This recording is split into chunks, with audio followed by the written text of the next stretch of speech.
This was his third practice session in less than a week. Phil Jackson said Jordan's discussions with team owner Jerry Reinsdorf could determine the course of events.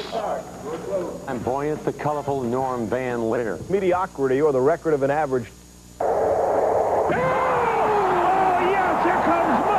Will I ever unretire? I don't know. And with those words, at his retirement, Michael Jordan left the door open, leading to the latest set of events. He just said, you know, do you think I should come in today and work out? I said, yeah, if you think you're going to play ball, you probably should come and work out. He said, well, I'll be there. That was Monday, after Jordan participated in the Bulls' practice for the third time in a week, amid widespread speculation that he would, in fact, unretire. The word retire means you can do anything you want from this day on. And Michael wanted to be a baseball player, but the strike slowed his progress.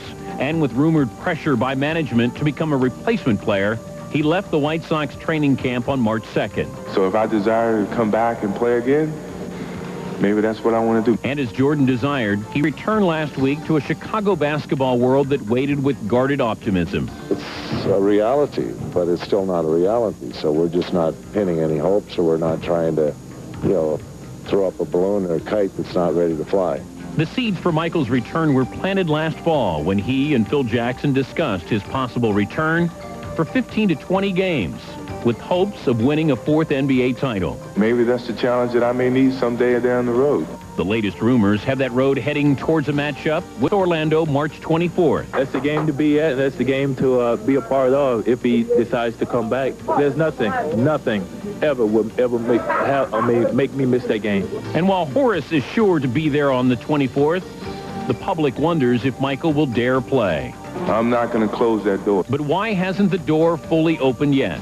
Word is that he's trying to negotiate a multi-year deal and wants assurance that Scottie Pippen will be around for the long haul. So the rumor mill keeps...